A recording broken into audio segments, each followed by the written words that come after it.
y hacer posible una entrevista muy entrañable para mí con una de las personas que más vi en audiencia, que en este caso es la licenciada Gisa. ¿Cómo estás, Gisa?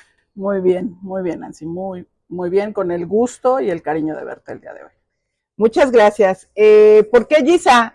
Seguramente se van a preguntar, porque ya tuve la participación de un defensor, ya le pregunté a un defensor, dije, ahora toca un ministerio público, pero con tantas limitaciones que tiene en este caso el INE para quienes pueden participar, quienes pueden opinar en esta campaña, pues obviamente no podía ser un ministerio público en funciones para evitar cualquier problema en este caso y fuera a ser sancionado tanto él como en este caso su servidora.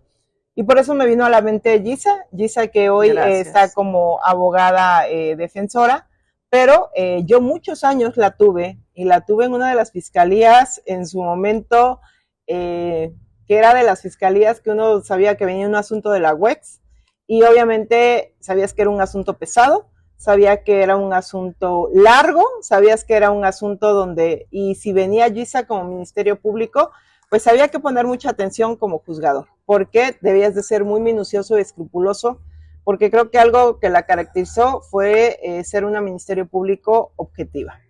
Gracias. Pero en este momento me toca preguntarle precisamente porque yo creo que siempre dicen que en campañas pues uno debe de hablar qué es lo que ofrece, qué te hace diferente a otras candidatas. De manera personal a mí me cuesta mucho hablar de mi persona y encontré una forma de darle la vuelta. Y es precisamente, creo que los que mejor pueden hablar de uno son las personas que lo conocen. Y yo siempre les he dicho, yo me puedo presentar como la mejor juez, me puedo presentar como la juez honesta, la juez objetiva. Pero yo creo que aquí la voz importante es la que deben de dar a aquellas personas que han acudido a las audiencias y conocen tu actuar. Y usted no lo conoce de un año, fueron varios años que estuvo en la institución de la Fiscalía. Si hoy yo le tuviera que preguntar a usted, y puede hablar con total libertad, como siempre se los he dicho, ni me voy a sentir ofendida, ni mucho menos, dice que la verdad no peca pero incomoda, pero yo siempre he sido muy frontal. Entonces, con toda libertad, si Gisa hoy te preguntaran, porque obviamente conociste a muchos jueces en audiencia y lo sigues conociendo el día de hoy. Desde que nació el sistema hasta el 2025, pues ya tienes muchos años conociendo día tras día en audiencia la diferente actuación de cada uno de los juzgadores. ¿Cómo definirías a Nancy Aguilar como juez? Como una mujer honesta, como una mujer muy capaz, con alguien que tiene la habilidad jurídica, que eso se requiere en este haber. Yo te agradezco esta invitación porque durante tantos años de conocernos, o sea, siempre nos vimos, ¿no? Cada una en su trinchera, sí. Finalmente. Pocas veces, ¿no? Con la oportunidad a lo mejor de platicar. Casi nulas. Más bien casi nulas, porque siempre nuestra relación ha sido esa, ¿no? Hoy, si bien es cierto, estoy como abogada litigante, pero tengo muchísimos recuerdos tuyos, bien grabados. Me acuerdo que, pues yo, cuando llegó a Jojutla el sistema, ¿no? En el 2012, me decían, te va a tocar con Nancy, ¿no? Y pues, yo decía, Dios mío, ¿no? O sea, me preocupaba porque decían, es muy meticulosa, revisa todo, está muy pendiente de todo, pero cuando yo te conocí como juez, la verdad es que sentí un gran alivio, porque me di cuenta que eras una persona en quien se podía confiar, una persona que podía resolver y que estaba a la altura, no de todos los asuntos. Como dices, efectivamente, muchos de estos eran asuntos delicados, ¿no? Sí. Sobre todo cuando fueron cuestiones de secuestros. Y puedo contar un sinfín de momentos que tengo muy guardados. Y recuerdo una anécdota muy particular que probablemente no la recuerdes. A ver. Es que en una ocasión estábamos en un juicio y me acuerdo que la abogada litigante, la defensa, solicitó incorporar por lectura una entrevista. Y me acuerdo que yo me opuse tajante y rotundamente, ¿no? Pues finalmente, pues creía en ese momento que hacerlo era lo que me correspondía. Pero me acuerdo muy bien que ibas vestida de negro, llevabas un collar color dorado, y en el elevador en Morro, precisamente, me dijo, licenciada Gisa, ¿no? Pues no es adivina la abogada defensora, ¿no? ¿Por qué se opone sin sentido? Me dijo, ¿no?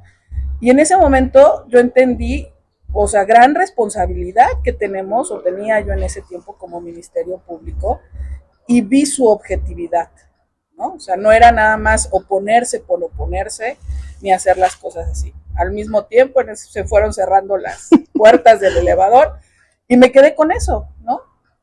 Y la siguiente que también recuerdo mucho, que en el 2017, cuando fue el sismo, sí, estábamos precisamente iniciando un juicio de secuestro también, y eran 3 mujeres al frente, sí. Usted era la presidenta. Y también me acuerdo que cuando inició el sismo, su expresión fue, Gisa, mis hijos. Esa fue su expresión. Y eso, lo que quiero decir con eso es que no solamente es objetiva, ¿no? Y que yo siempre he creído que un juez debe ser también humano. Y esta segunda anécdota que yo comento de usted es esa, que es humana, que es una mujer que está al pendiente de su vida particular, de su gente, ¿no? De sus hijos, pero que también es objetiva en su función y que tiene esa habilidad, que yo creo que mucho se necesita en estos tiempos. Debe de buscar eso que tienes tú, que es humanidad, ¿no? Este sentido de comunidad, de humanidad, de amor por la camiseta, ¿no? Por el trabajo que se hace día a día. Debe buscar responsabilidad, que también lo tienes muy, muy bien. Debe de buscar honestidad, pero sobre todo debe de buscar mucho valor, porque para estar al frente de la labor jurisdiccional se requiere tenerlos bien puestos los pantalones, ¿no? O sea, a lo mejor dirán, pues suena machista, pero es una frase hecha, ¿no? Es una frase que lleva años en nuestro lenguaje coloquial y que se requiere de muchísimo valor estar día al día al frente y tomar decisiones que pueden cambiarle la vida a una persona, ¿no? Que pueden cambiar la vida no solo de esa persona, sino de toda una familia o de todo un entorno social. Y yo creo que son esas las cosas que debe de buscar el ciudadano en una persona que esté contendiendo para ocupar uno de estos cargos. Y creo que tú lo tienes. Hablaste de algo que se llama templanza para que la ciudadanía lo entienda. ¿Qué es la característica de templanza en el juez, en el magistrado? Pues precisamente que en este tipo de función tan delicada que tienes, donde hay delincuencia organizada, muchas de las veces involucrada en estos asuntos, pues un juez puede ser objeto de amenazas de muerte, puede ser objeto, en este caso, de recibir instrucciones de resolver en tal cual sentido, si no corre la vida peligro sus familiares, o incluso caer en la tentación de una situación de carácter económico. Pero si este juez está bien sembrado en valores, en principios, primero, pues no van a doblar la voluntad de ese juez, y que sabe que desde el momento en que aceptas ser funcionario en materia penal específicamente, puede ser objeto de este tipo de amenazas. Entonces, a mi vida han llegado amenazas en asuntos que ha estado involucrada la delincuencia organizada, y en ese momento es cuando es el examen final de qué vas a hacer.